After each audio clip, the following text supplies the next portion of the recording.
I'll start then, everybody. And Yeah, John, I've good idea. spotlighted you to introduce, if you don't mind, seeing as I look very worse with for wear. absolute pleasure. Yeah. Thank you.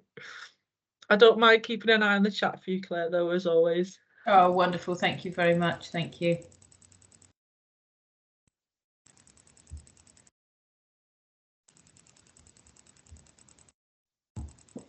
So have you been travelling far and wide, John? Again, you're have. You're on the way back or on the way to somewhere, generally, when I speak to you. We've definitely been out and about a bit the last couple of weeks, and more for next week, and the week after. So yeah, busy time of year. Good. So I'm off up to Leicester on Friday this week, because we're launching the University Hospitals Leicester as our regional hub for the region, for the East Midlands. Delighted about that, so that'll be fun. Yes, I've got a lot of heart for Leicester. I started my teaching career in Leicester. Okay. Right.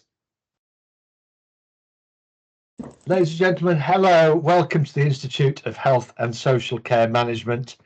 And this is the latest in our effective communication and negotiation skills format. We've got the one and only Dr. Claire Mould, Fellow of the Institute of Health and Social Care Management, who is here today to really help us navigate our way through communication and negotiation skills.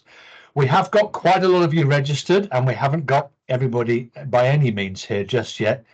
So, but I think what we'll do is we'll start, Claire, and we'll let people in as they come along. I'm a stickler for trying to keep to time if we can. Without further ado, ladies and gentlemen, please do enjoy Dr. Claire Mould. Thank you, Claire. Wonderful. Thank you very much, John, and welcome everybody. We know that people will tumble in, but it is important to get going. And can I just say from the start that Jade and I are doing a bit of a two-hander, because we want this session to be as interactive as possible, and we are actually introducing a breakout group in one of the activities, because we do respond to the feedback that we get from these workshops, and even though you are inadvertently working remotely, it's nice if we can get together and you can discuss some of the things we're doing. So I shall get straight on then. So where are we? Here we go. That's it. There we are. Everybody should be able to see the slide now. I'm hoping so, Becky, if you can say yes, because you've all suddenly disappeared. Becky, can you see that? Yes, we can see Claire. Yeah, brilliant.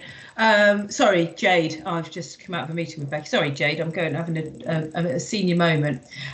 Right, so today's focus, she says, clumsily referring to somebody completely the wrong name, is on effective communication and negotiation skills. And what we're going to be focusing on is identifying what works and what the focus is for successful communication and negotiations, defining the importance of our own style and behaviour when communicating and negotiating, understanding how to manage emotion and mitigate conflict to achieve better results for both parties, and the ability to select the most appropriate approach and process when communicating and or negotiating across a range of issues and with a range of parties. And again, in response to feedback that we've had, as you know, those of you that have been, supporters of these workshops, we've started off, we've done lots on compassionate leadership, we've talked about the importance of emotional well-being, and we've talked about nurturing intelligent teams. And now this is the final one of the 5 workshops. It's bringing that all together for how we can draw on that information to identify what works for us for successful communication. So starting off, what does work? What is the focus for successful communication and negotiation? And the important thing is to say that there's a direct correlation between successful negotiation and effective communication. That is one of those statements that people think are absolutely obvious, but they're not. It's not obvious, because sometimes I see people trying to negotiate and they forget their really, really good communication skills, or people that have really good communication skills, but they don't draw on those to effectively negotiate. So an effective communication is directly proportional to an effective negotiation. And here's the rub, that then communication is an art which you need to master to excel in all kinds of negotiation. You can't start with a negotiation at the end point by saying, right, but this is what I want, this is what I want, this is what I want. Because otherwise people will just say, well, there she is again, or there he is again on their soapbox. It's thinking, right, this is what we want out of this. What is the point of this negotiation? And what communication style can we adopt to most effectively get there? Not dying in a ditch because you really won't settle for anything else, but actually, what's the point of it? What ultimately do we want the outcome to be? And communication is what we need to work on. It can't just be a, I will effectively communicate with others. You can't go back to your teams and say you've got to communicate more effectively. It's something that we've got to work on more effectively. As Stephen Covey says, and this is a phrase that I'm really drawn to, is empathetic listening is so powerful because it gives you accurate data to work with.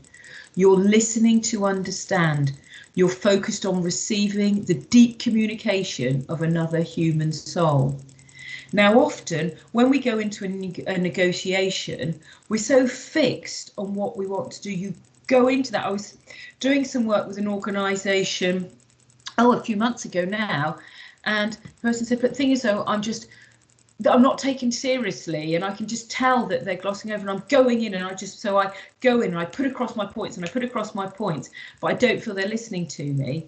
And I said, would you go in and actually try and listen to them, try to understand their perspective? Because if we go into any negotiation understanding where the other person is coming from, whether that's a parent or carer that we're dealing with, whether it's a staff scenario that you've got to deal with, or another team or a larger work commissioning issue, if you start by actually listening to understand, then that's where communication becomes an art, because you can then nurture your communication to hit them where they're coming from, rather than just being brick walls hitting against each other. So what I want you to do, just to begin with, just for 5 minutes, just take some time to identify what you would say are the most effective types of communication to result in successful negotiation. And as always, if you have any examples of those, please do share them with us, of how you've used a particular communication type and what the outcome of that negotiation has been. So just 5 minutes. So we'll just come back just before quarter past 12. Again, populate the chat or put your hand up and please talk to us.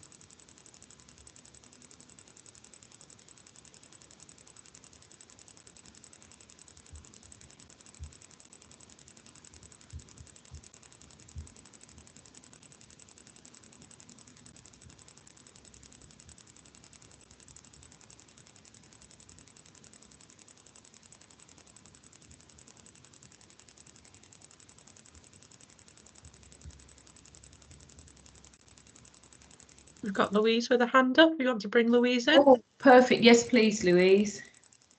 Hello there. Hi. Hi, Louise. Hi. Yeah. So regarding communication styles, this comes from my direct experience this morning, actually, because I literally today had the 3rd meeting with my line manager about something. And the reason I've had 3 is because after the first one, I was unhappy with something. So I asked for another meeting quite quickly thereafter. I was unhappy with what was going on.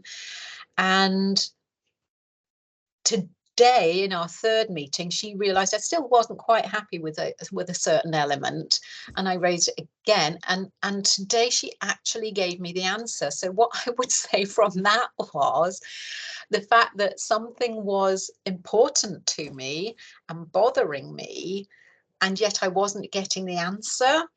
And I had to go back and just repeat it, not necessarily in a nagging way, but, you know, I was trying to accommodate the answer I was getting. I was trying to be understanding of that, but being truthful to myself. I knew I wasn't content with the answer. I wasn't clear about what I was being told. So I got the answer by saying, okay, I see that. I'll go and think about it. And having thought about it, I came back again and I still wasn't quite happy with it. And it was only after thinking about it again and then me having to go back to return to the subject and say, it's still not sitting right with me. And only then did I get the answer of what was going on. So that's one communication side that I suppose we don't like to kind of like bang on about things. But I think sometimes if things aren't right and the response you are getting, the feedback you are getting is also not sitting right, you can go away and think about it and try to, you know, see the answer for what it is. But if it's not sitting right, if you are not authentic to yourself, then it's not going to work. So for me, that was a thing that I did have to recognize today. That's only today, after third conversation, that I'm actually comfortable with it when they've, you know, when I have had more information come my way, as it were. So I don't know if that is anything, but it just occurs to me today. No, I think that's really fabulous example, Louise, because it sort of highlights the importance of being honest about what's the point of this communication, and being honest and true to that. Because sometimes if we turn around and then we sort of say, oh, all right, I've asked a couple of times and haven't got it, oh well, and then they'll think, well, I've told her but she's still not doing what I'm wanting. Oh, and you'll be thinking, oh well, I've asked but I'm still not getting the answer, and both of you are wrestled. Whereas we always feel uncomfortable. It's a bit like if somebody says something, can go pardon, and then they say it again, you say pardon, you also, you give that rule of, well, I can't say, I'll just pretend that I've heard what they've said, because if it's rude if I go, no, I'm really sorry, I can't hear you. But actually, in effective communication, and certainly negotiation, you have got to be honest, because the thing is, though, there's a perception. People always think that, oh no, I look like I'm being dogged here and everything, but actually it's clarity. Because if somebody asks you to do something and you don't quite understand it, it's far better to seek clarity on what it is. Or if you're trying to negotiate a position, you will both end up feeling that you're unreasonable if you're both coming from different standpoints. So I think that's so thank you for sharing that, Louise. I think it's a really good example. And it does just go to show that, you've got to be honest, you've got to be transparent, and then you got the outcome that you wanted, and actually that will ultimately be more beneficial for them. It certainly will, yeah, because they're expecting me to do things, and I wasn't comfortable with the rationale behind it. But now they've been a bit more honest and open and about what's going on there, then I can process that and see it more from their point of view.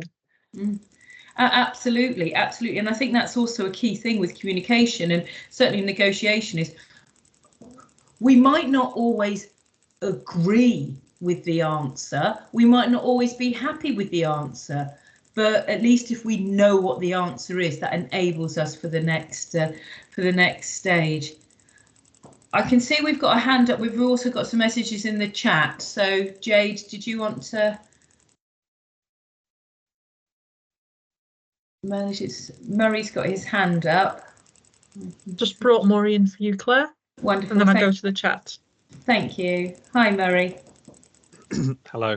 I'm just wondering if it's telling that both Louise and myself are speech and language therapists, and that we're the ones that have something to say.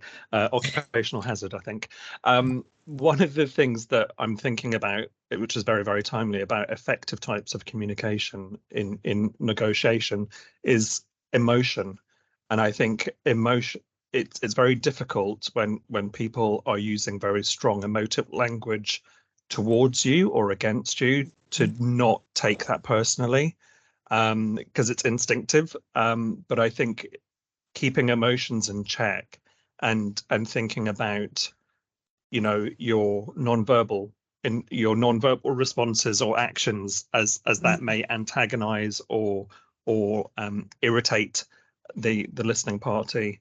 So just sort of thinking more globally about how you're presenting yourself, about whether your volume is going up, whether your intonation is going higher, whether your voice is actually sounding. I know for myself, when I feel very, very cornered, I get a lot of vocal tension, my larynx, my neck, everything tenses up. So I think sometimes that makes you sound stressed. And just being kind of sense checking yourself going into it, but also sense checking yourself during it, that you're not perhaps presenting yourself in a way that could lead people to make assumptions about you, or your position point in what you're discussing. No, I think that's really good, and you know, there's some activities coming on future, some things I say build exactly on that. And one of the key things that I always say to people is depersonalize it. Depersonalize it so you can be objective. And it's difficult because we're all in this because we feel so passionate, but sometimes being passionate works against you. I know, and I think I've said in these forums before that, you know, I've been accused of being intimidating before, and I sort of think, but I'm delightful, I'm lovely, how can I possibly be intimidating? And actually, it's just when I'm in a meeting, if I get very passionate about something, exactly as you said, I will suddenly raise up, my body will sort of stand up, and I'll sort of become more sort of, my hands will move far more, my voice might get a bit higher. And actually on reflection, I can see that somebody probably potentially could, where that I see that as being passionate about what I'm trying to, the point I'm trying to put across. Whereas the person that I'm trying to negotiate with has interpreted that as, actually, now you're intimidating me. Whereas I was trying to get them on board by my passion. So you're quite right. We've got to try to depersonalize it. Jade, how are we doing in the chat? Yeah, so Jessica's in the silent section of the library, so has used the chat box. So effective communication types include face-to-face communication, Yes. mirroring communication, compassionate communication, so seeing the situation from the other person's perspective, Yes. being clear and direct, where both parties state exactly what they want and need in an ideal world, and then come and find a middle ground. Wonderful, good. Yes, yeah, absolutely, completely agree with all of that, and all of that we will, so everything, so thank you for your contributions. We will be returning to all of those. So moving on then, what we're going to do now is move into our breakout groups, which is a wonderful time, and Jade will talk us through these, the logistics of that. But what I want to do is extend the conversations that we've just started to. That was the warm-up act. Now what we're doing is going in to say, so list all the forms of communication you can think of, and then again extending from the points that we've just heard from colleagues, list the most effective verbal cues and non-verbal skills. So have a think as a group, and again, if you can share with any examples, as we've already heard from Murray and Louise, that would be really good. So Jade will move us into groups, and I think, Jade, what we're going to do is really canter through some of this, but I think we'll probably allow 10 minutes in total. So have about 5 minutes talk, and then we'll sort of say, can you start coming together? And then we'll have a few minutes, sort of another 5 minutes, sort of feedback, so you can get an opportunity to chat to each other about these things. Fabulous. So I'm opening the breakout rooms now. You'll be in a room of 4 to 5 people, and we'll bring you back in 5 minutes. Thank you, everyone. Wonderful. Thank you, Jade.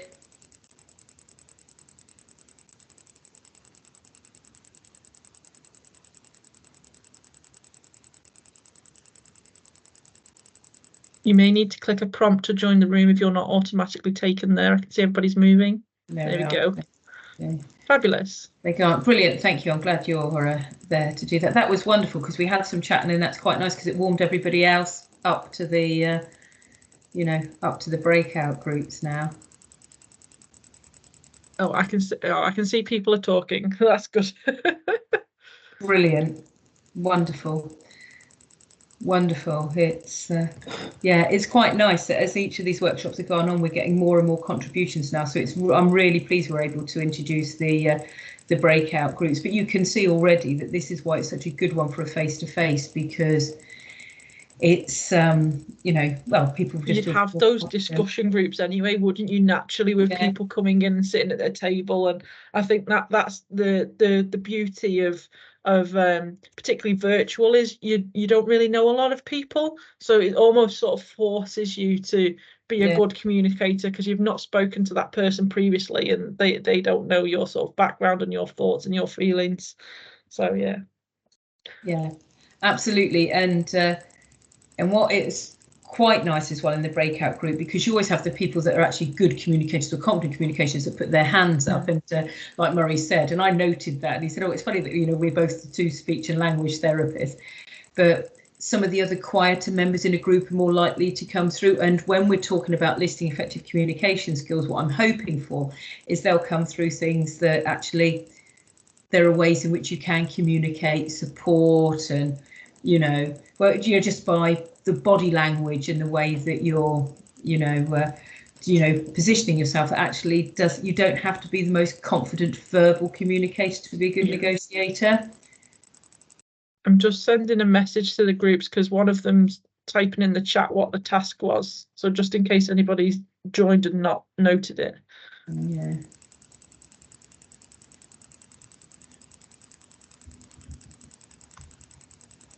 There we go. And there's task 2. Fabulous.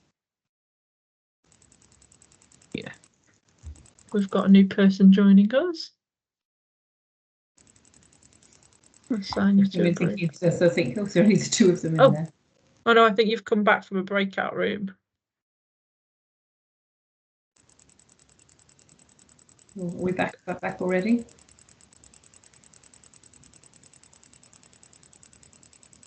Nana, were you in room 6? See, we've got Cunlay that's come back as well.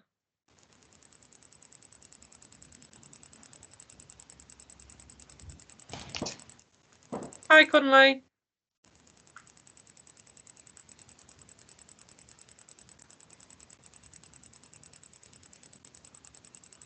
Oh, I can't hear you. I think it looks like you're trying to talk. I think you've got mic issues again. Oh dear. Yeah, the blue circle's going as if you're trying to talk, but I can't hear you. I can just see the blue lights flashing.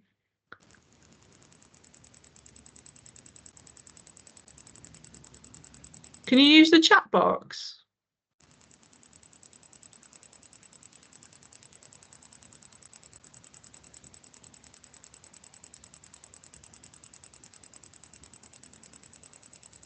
Let me look at my messages in the back end.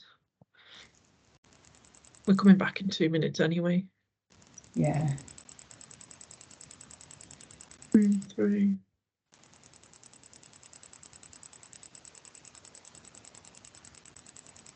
Yeah, that's fine in room 3.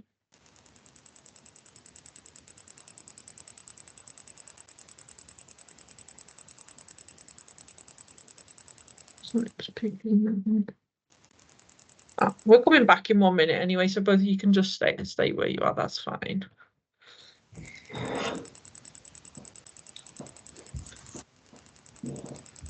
Five minutes goes quick.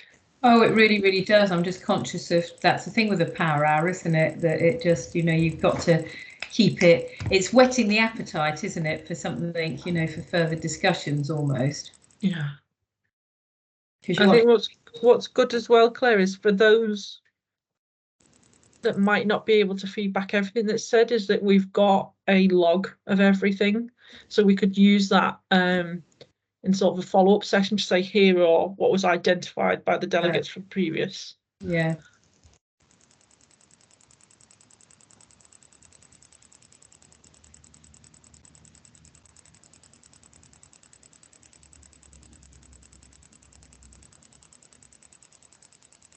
Start bringing everybody back. Just give them another 30 seconds because some of them were slow to join.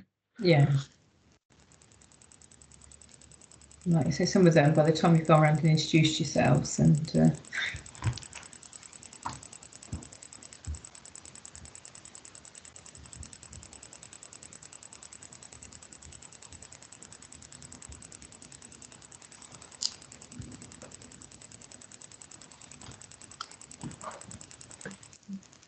breakout rooms closing.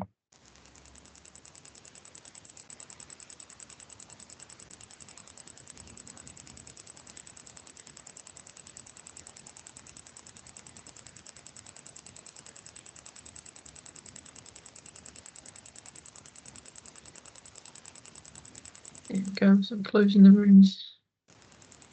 yeah. And they should start coming back. Yeah. To join There back. you Isn't go. it? Everybody's coming back now. Oh, we're back. Welcome back, everybody. I'll hand straight back to Claire. Thank you. Thank you. So how many breakout groups were there in total, Jade? Just so I... There were 7, Claire. 7, right. Well, I hope that you, and I know that, and I'm just saying to Jade that we're really, really aware of the fact that it's just short time, but these power hours are literally just sort of tasters. What we are hoping to do is then do like kind of longer sessions at another time, but these are just to really get us thinking about it. So if we go round, does somebody want to, share what their group is? There's 7, 7 of you, but does somebody from one of the groups want to put your hands up and share what any of the headline points? Murray, we'll let you kick off. Honestly, our speech therapists, we can't help ourselves. Always very happy to get somewhere getting the ball rolling, Murray, never apologise.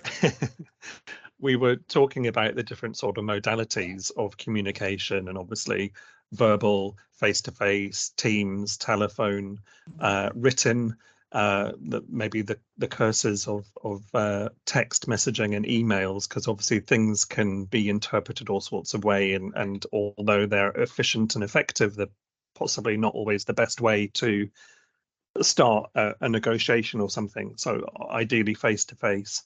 And then thinking of some of the verbal and non-verbal cues around our sort of non-verbal communication skills and styles, obviously eye contact and appropriate eye contact, leaning in, agreeing, nodding, sort of to support your conversational partner in recognizing and demonstrating that you're listening. You can maybe agree with them.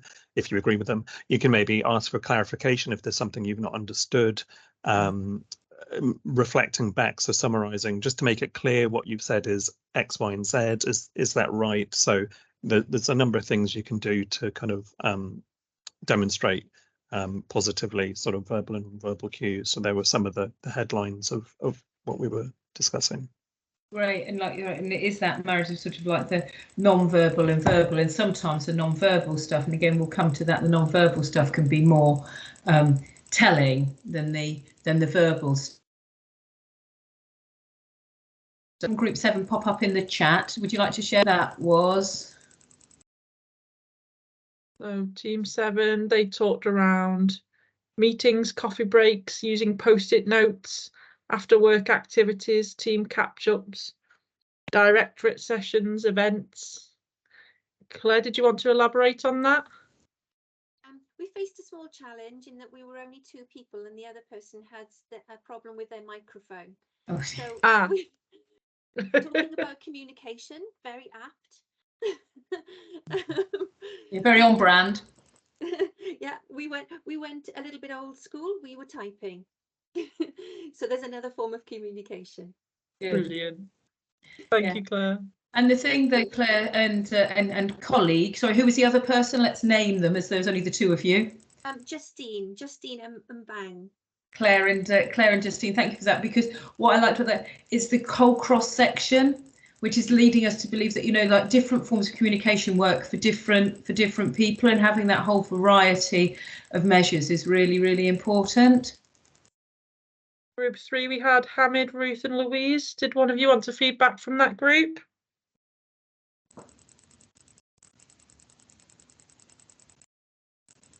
Well, I suppose I could say that we started off by something that I pointed out, that I felt that I have had experience. I've had very good experience of working remotely with people. However, I feel I've also had very negative experience of working on Teams, particularly with sensitive or important things that need to be discussed. I found, for example, that a face-to-face is something that I would in future try and do everything in my power to ensure that things were face-to-face, because Teams is great for certain things, hence here we are today. But I think some things really do benefit from those face-to-face discussions, where each side feels they are heard and have every opportunity to use their communication skills to the full, which are potentially missing when it comes to Teams, where you don't have the body language, you don't have those phatic communication, those little ums and ahs, because you've got time delay and things like that, and they're also very important in face-to-face communication, but they can get lost in a Teams or video type communication. So that's one of the things we mentioned. Anyone else care from our group to mention other things that we put on the chat?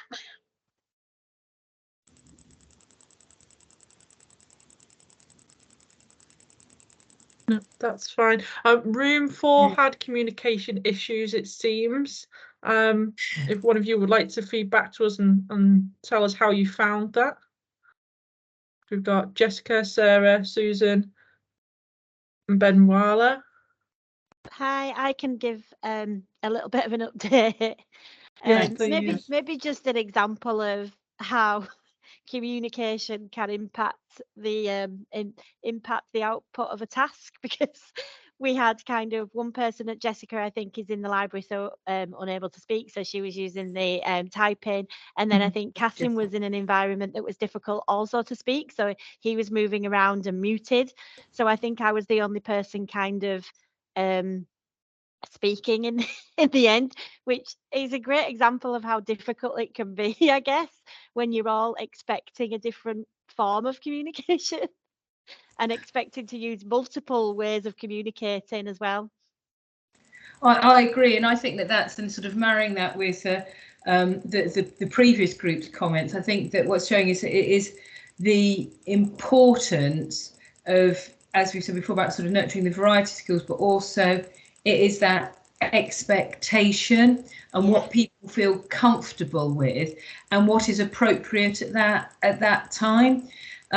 Because sometimes, you know, the amount of times I've seen sort of people when they've left a meeting, they go, well, we dragged all this way. And to be honest with you, they could have just put all that in an email, or we could have just had a quick Teams call. And then I've had other people, there was a charity that I'm involved with at the moment, they had quite a serious communication that needed to be, and the CEO did it with very absolutely best endeavours and thought, I need, because I'm a really, you know, inclusive CEO, I want to tell the whole of the team as soon as possible.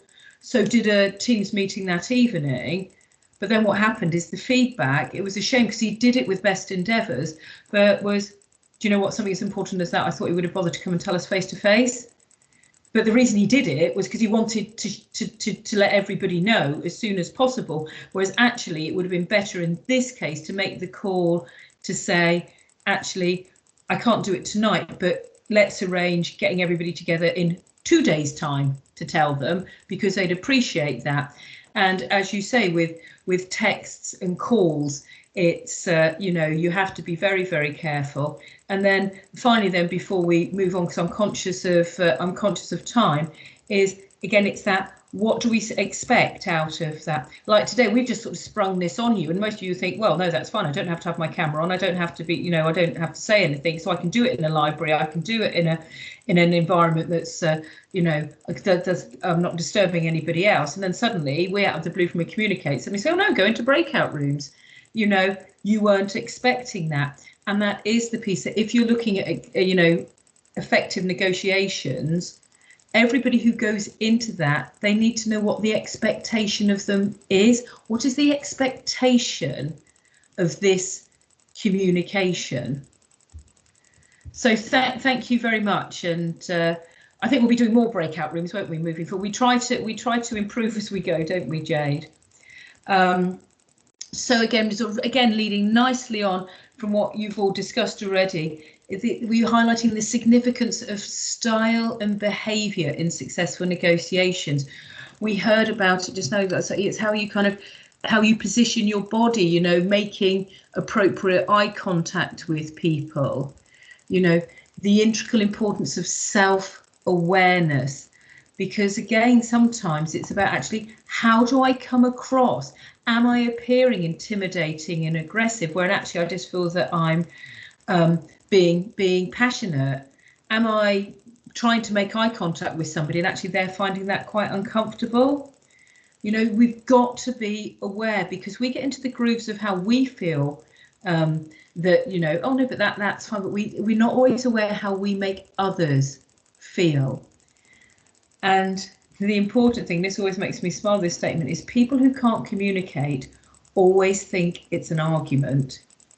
And that's the thing that I always sort of say, that actually, no, this is just a, you know, it's a discussion. We don't have to agree with each other all of the time.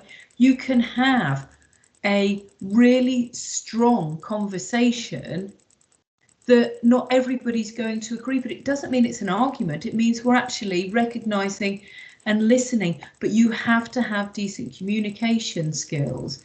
It's not going in and arguing. It's not a win or lose scenario. It's a, let's find an outcome to this that benefits us both, which is why you need to be emotionally intelligent if you are going to negotiate effectively, because you will be able to demonstrate your ability to control your own emotions. If the person that you're trying to reach an agreement with, find a mutually agreeing outcome, then you have to demonstrate your ability to control your emotions, because sometimes you feel like fizzing and you think, no, let me listen to the end of it. Let me listen to the end of what they're saying. And also you need to recognise others' feelings. I've had some scenarios recently with some individuals that I'm currently line managing, and I was absolutely, you know, really frustrated, but actually I had to take in mind that they've got a lot of other stuff coming. So yes, they weren't coming across in the way that I would expect them to, but actually I've got to recognise where they're coming from, and that doesn't excuse how they're coming across, but it gives me a prompt to, how can I address, rather than saying actually that's not an appropriate way to communicate with a colleague or with a patient or a service user or customer. You've actually got to think, well, actually, what's a better way for me to navigate this communication with you? An emotionally intelligent individual will remain calm and focused. If we're going to be successful in our negotiations, remain calm and focused on the core issues throughout all communications. Remember, going back to that point, what is the point of this communication, especially during challenging conversations, negotiations and meetings?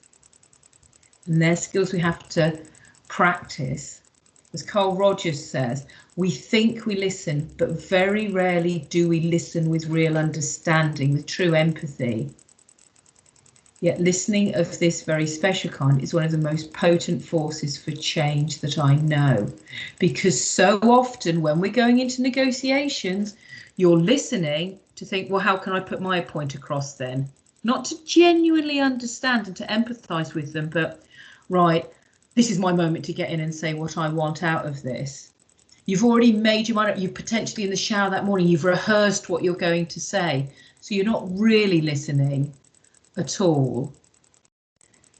Now, what we're going to do is just take a moment, and this is literally a couple of minutes because I'm very conscious of time, but these are all things we've got the PowerPoints for you to take away and to do afterwards as well. It's about celebrating strengths and facing weaknesses. So if we're thinking about being aware, is list what you consider your strengths in relation to communication and negotiation, and how can you build on these strengths? And also being honest, what do you consider your weaknesses to be, and how can you address these? So I don't, you know, so we're not going to spend, because we've only got another 20 minutes left and we want lots of other time for chatting, but just spend a minute, and this is something for you to think about, being really honest in yourselves. what do you consider your strengths in relation to communication and negotiation? And how can you build on these? And what do you consider your weaknesses? And sometimes, as I said, that we're misleading. When I was, before I was, became self-aware because somebody made me aware of it, I always thought one of my strengths was my passion. But I always thought, sorry, I'm just seeing something in the chat, see whether it's something that I need to go. Somebody needs to go. Goodbye. Thank you for joining us for the time that you were able to join us. We appreciate it. That I always thought that my passion was a strength, and actually I realised I have to be careful. It could also be a weakness. You remember my point about that could be seen as intimidating. So let's have some honest reflection. If anybody just wants to say something very quickly now, feel free to share. If not, let's take this one away and ruminate. Anybody got anything quick that they want to share?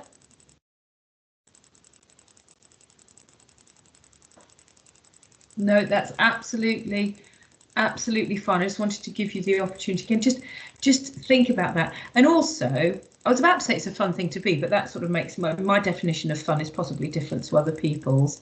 Oh, there we go. Sarah says, I agree, my passion can also be my weakness. I think a lot of us in health and social care will find that one of our weaknesses, we get so passionate about what we're doing that you can be labelled, oh, that's that person. Oh, there she goes again on her soapbox. And then people just treat you like you're the teacher on Charlie Brown. It's wah, wah, wah, and they're not actually listening to you. But just, remember that when you're next doing your communication, just reflect, actually, what are my strengths, and actually what are my weaknesses? And then what I want you to do, this is a takeaway one, because this is really interesting. And this, if you have really good tight peer support groups that you work with, this is a great activity to take away with them, but it's got to be somebody that you really trust and know. Ask them what they would list as your strengths and weaknesses in relation to communication and negotiation, because they're the ones that have to listen to you. They're the ones that see you in meetings, or they're the ones around the family table that hear when you're negotiating, because we negotiate in all components of our lives. But it's really interesting to you make your list of what your strengths and weaknesses are, and then actually ask a trusted colleague, because there's no point everyone going, oh no, but I just think you're fabulous, and probably your weakness is you're too nice, if anything. I mean, that's not really going to help us professionally. I mean, it's a lovely thing to hear, and when we're feeling deflated, it's always lovely to be boosted, but not particularly helpful for helping our personal and professional development. You need somebody that you're not going to suddenly turn around and say, well, actually, I've been waiting for you, this, and then you suddenly all burst into tears and, you fragment the working relationship or personal relationship. So a trusted, what could be known as, we used to refer to them as critical friends, that constructive feedback of actually, what do you consider my strengths and weaknesses, and why that is. So I would actually just caveat that by just saying, make sure you're in quite a strong place emotionally when you ask this. Don't suddenly, because sometimes we don't want to know what people consider our weaknesses to be. So just keep that in mind for a time. But it's a good activity to help us if we are serious about genuinely reflecting how we're going to move forward. So we need to think about managing our emotions to mitigate conflict. And this will involve understanding how to manage emotion and mitigating conflict when applying a win-win mindset to achieve better results for both parties. And this has been the key thread throughout this. It's not just about what do I want out of this. I purposely said, what do we want the outcome to be? And the best outcomes to mitigate conflict are when it's a win-win. It's when both parties leave feeling, actually, do you know what? We've got something from this. And again, it might not be everything that you wanted. And that's why it's always good that, if you can sort of, somebody's saying, I always do that, and I always encourage colleagues to come, you'll come with me with a solution if you've got an issue. And sometimes they come with me with a solution. I think, well, that ain't going to happen. But then instead of just saying, right, thank you, you've done exactly what I've asked, you brought a solution to this, and I'm just going to turn around and say, well, that's completely unrealistic. We just haven't got the budget for that, or we haven't got the time for that, we haven't got the resource, or whatever many varied reasons we'll have. Turn and say, actually, I'm really pleased you made me aware of that. We're not in a position to do that at the moment, but actually there are some bits of this that we can start thinking about. When you say that, we haven't got the budget to do that yet, but we might be able to start introducing some of these. Could you help me kind of come to a, and so people feel as if they've been listened to, and at least you've taken on board what they've said. And again, even if it's not what you want, you actually leave them feeling their win for them is actually, I've been heard. And going right back to Louise's point to begin with, it's at least I understand why it is you're saying no to this, because sometimes that can be the win. Because sometimes, well, I just don't understand. It's all right for you because they sit in there and they make these decisions, but they don't understand us. So sometimes we might not get the actual physical outcome or remuneration or extra time or shifts or whatever it may be that we want, but we think, but at least I understand where you're coming from, and that can also be a win. And that's the very least we owe the person that we're communicating with if we are negotiating with them.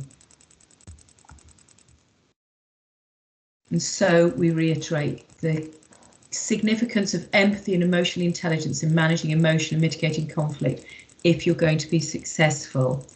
And the really important thing to remember, one doesn't have to operate with great malice to do great harm. The absence of empathy and understanding are sufficient. And I think this statement is really, really important. I was dealing with, and I can say it because it's completely confidential, you don't know who it is, and I've done many of these because I often support people in disciplinaries and negotiating, most best outcome. And one of the alleged pieces was somebody was, these two separate cases, and in one of the cases somebody was accused of, well, actually they lose their patience and not that, and another one was with regard to bullying. But the common thread on both of those was the response was, well, that's their interpretation of it. I didn't, and they were generally, I didn't realise I was coming across like this. And of course, it's not say, oh, well, that's okay, then you carry on as you were. There's work to be done with saying, well, why is it you think that you are coming across in a bullying way? Or why does it come across as if you are losing patience with people?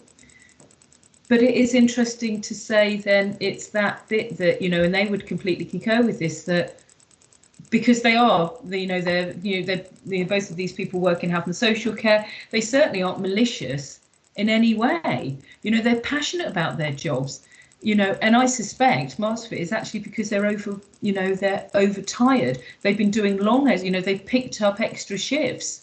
And so that's probably why they're losing their patience a bit, because they're absolutely ragged. There's certainly no malice there. They're not the ones that are clocking off saying, well, I've done my shifts now, I'm not going to cover anybody else. So we just need to be mindful of that. We need to be aware, because this is what, because the impact of how a particular negotiation or a particular ill thought through communication can just leave somebody at the end of the day.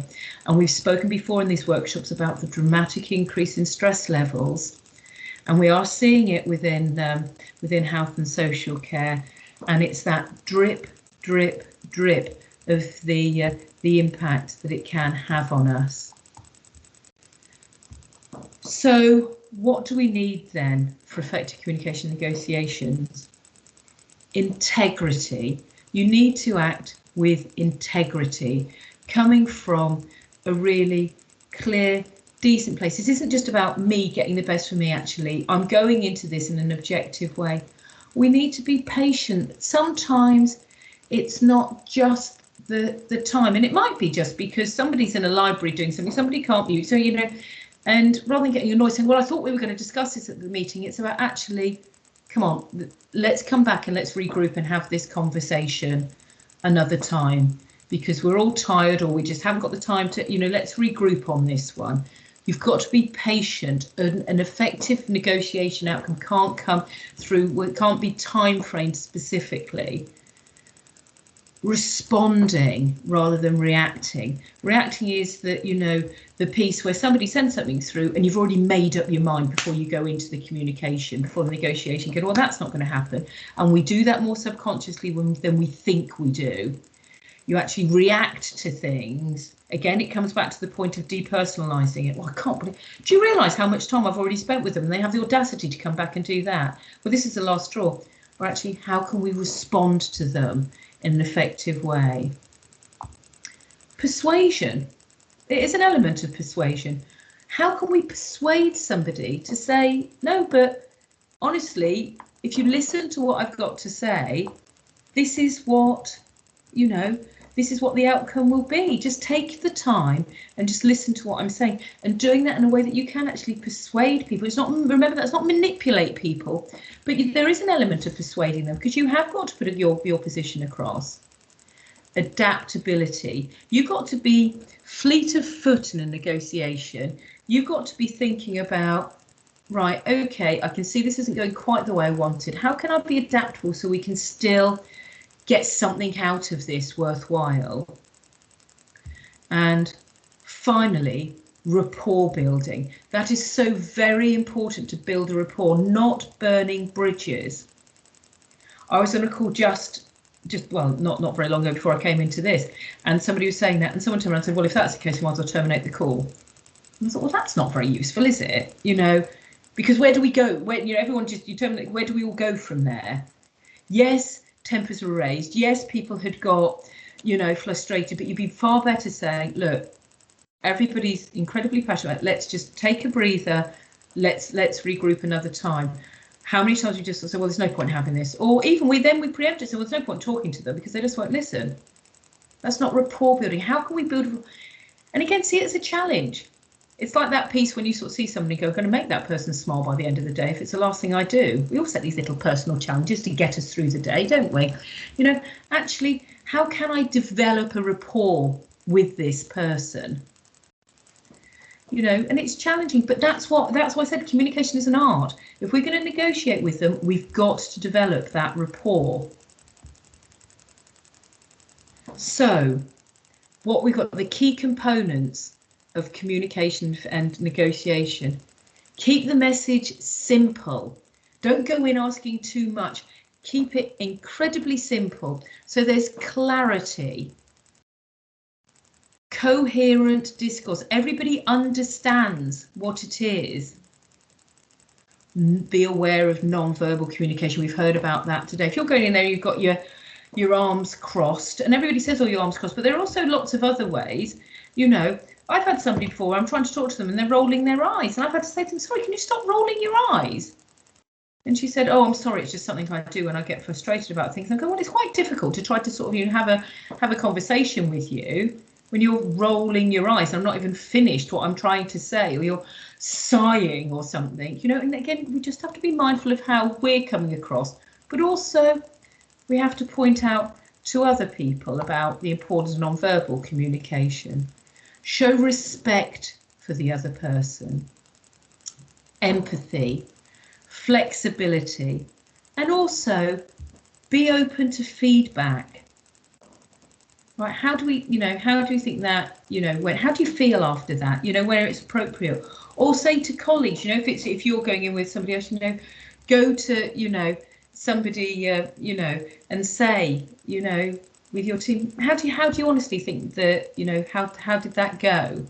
But again, if you ask for feedback, be prepared to listen to feedback. Don't just ask for feedback, otherwise you might just say, can everyone just spend 5 minutes telling me how wonderful I am, because I felt really deflated in that meeting and I just need a confidence boost. But if you're asking for feedback, you know, be prepared what you might get.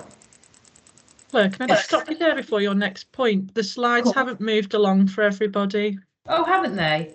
Where are we on the, are they there? So that's the key component slide you're on then, effective communicators that you were just on a second ago. Are we on this one? Effective communicators are intentional about what to say. Can everybody see that? Yes, we can. Thank you.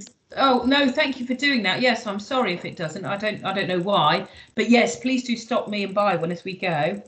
So again, the irony that I'm struggling to communicate with you all. So effective communicators, you know, are intentional about what they say, why they say it, how they say it, when they say it, who they say it to, and where they say it. These are all really, really important points. If you're about to go into an important negotiation, get into the practice of writing these. Right, what am I going to say? Why am I saying it? How am I going to put that across? When is the best time to put this across? Who are the best people to say this to? Where is the best place to have it? Am I going to send it in a text? Am I going to arrange a face-to-face? If I'm going to arrange a face-to-face, if I say, come on, let's grab a coffee about this, it's very different from, shall we book a meeting room? Can I grab you after work? It's very different than, could you come in a bit earlier and could we just discuss this? These are good practices that you need to do to be an effective communicator. I often say, you know, nothing we say should be coincidental. We should just be working and analysing all the time. So this slide sort of, you know, when someone goes, oh, keep up the good work, Harry, and it's Ed, which is ironic because I called Jade Becky at the beginning of the, I don't know why I called you Becky, Jade. But it is that bit, you know, be aware of an effective communicator, you know, saying to someone, keep up the good work. What does that mean to somebody? It's completely futile. So now, as we get to the end, this is the takeaway activity, which you've got to be really, really honest with. Stand in front of a mirror and deliver to yourself some serious news that would evoke a concerned response. Again, you know your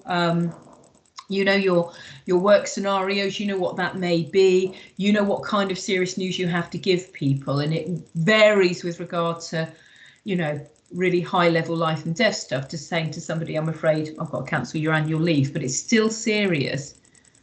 Honestly note and record your facial expressions, your tone, your overall body language, and reflect on this, and then repeat it. And then the really interesting thing is, note the changes that you introduce and why you've introduced those changes. We very rarely spend time to actually look at how we come across. I started doing this is the one I did myself, because I started doing this after the person said that I was intimidating, and I thought, I don't know how they could, and I did that, and I thought, oh, actually, yeah, fair point.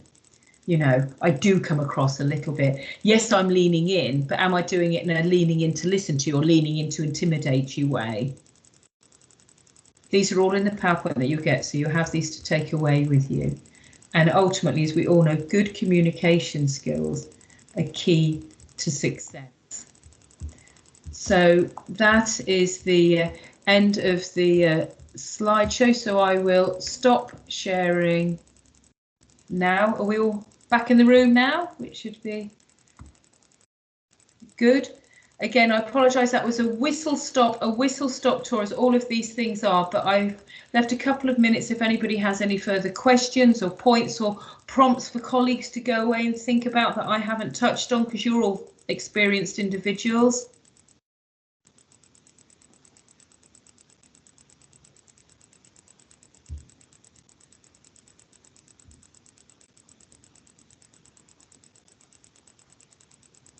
Murray's got his hand up.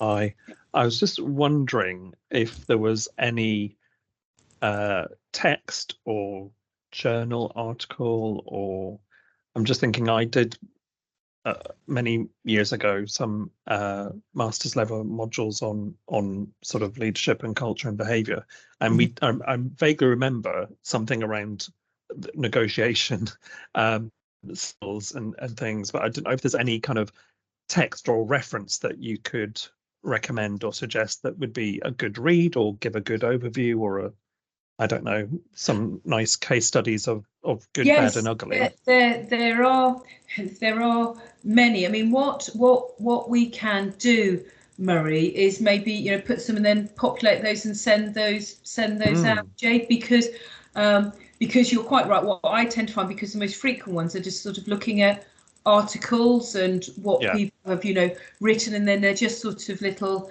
bits and pieces of stuff that people have written in the past. So what we'll start to do is like collate a little, not reading list, but little prompts for people to follow on, because I like to keep it as current research. I mean, I even know I've quoted Carl Rogers from the 80s today, but you know, it is also nice to have some current stuff. So yes, we've made a note of that, haven't we, Jade?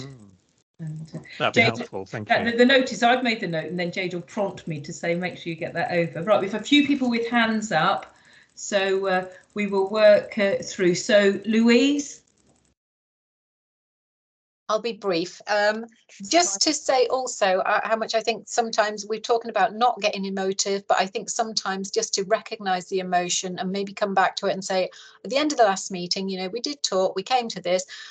I did notice that, how are you feeling now, sort of thing. Just recognize that emotion as well, just to make sure that people have every opportunity to make sure that they've said all they want to say, even though it may get awkward in the meeting, for example. It can always be come back to. Yeah, thank you for sharing that. That is that is really, really important. That actually you can turn around and say, actually, right, we need to regroup on this. That's fine. Yes, we realise people have to dash because it is 1 o'clock, but we will do. Janeba, you're next. Thank you for sharing. Oh, hello, Claire. Hi. Yeah. For me, I have a problem. Like if I'm talking, I talk so quick, I talk fast, and then my tone of voice sometimes maybe is annoying. I don't know. So I just want a point that where I can explain myself, like before facing the person you're talking to, because they might think that because of your tone of voice that maybe you are angry or something, when you yourself know that you are not, but that's the way you talk. So in this kind of situation, what do you think you will do before you start communicating with that person you're facing to negotiate? Yeah, though this falls into, and it won't surprise you that I'm the same. I speak quickly, and the more, you know, excited to get about something, or, you know, I speak quickly as well. So I think the main thing is it's that practice, going back to that speaking in front of the mirror and actually talk to people. You know, as you're talking to people, just reflect, but actually you've got to rehearse. People think that communication comes naturally. Effective communication doesn't. It's an art that we've got to practice. You've got to realise, and that ties in, Geneva, with being, you know, that piece where I said about being self-aware. If you know that you talk fast, you've just got to slow it down. And what I do is then make a list of the key points, so I don't end up going racing ahead, because the trouble is otherwise I race ahead and then I look back and I've left everyone behind in the communication. So go back to those points, and if you do this, the fact of that, keep a simple message, go for clarity, and that will naturally slow you down. They're all things that I have to do when I'm going into an effective negotiation, because otherwise you go ahead and then you get lost in it. So it's that, keep right, what is the message, and just talk to that and practice slowing it down. And I have to practice that all of the time, because you and I are exactly the same in that we both speak quickly and people get lost. So it's just, my advice would be to take the time to make notes before the meeting and then note it down, and also make sure that the other person doesn't draw you into speaking quickly, because if you become flustered with something, or if you become really enthusiastic, then you can do that. So again, it's that practicing of managing your emotions. Thank you, Claire. No, thank you. Conley, you did have your hand up. Have you? Yes, yes, I did. Right, so I was just thinking we might be running out of time. So no, that's fine. We can do this in 30 seconds. Okay, very quickly. Basically, I was just going to say this is a comment, and just to say that it's often advisable to do a Q&A prior to a negotiation. So if you are communicating regarding, trying to negotiate something with another party or a couple of, a few other parties, I think it's important to do a question and answer thing. Look at what are the likely arguments, what are the likely points that are contrary to yours that others may be bringing up.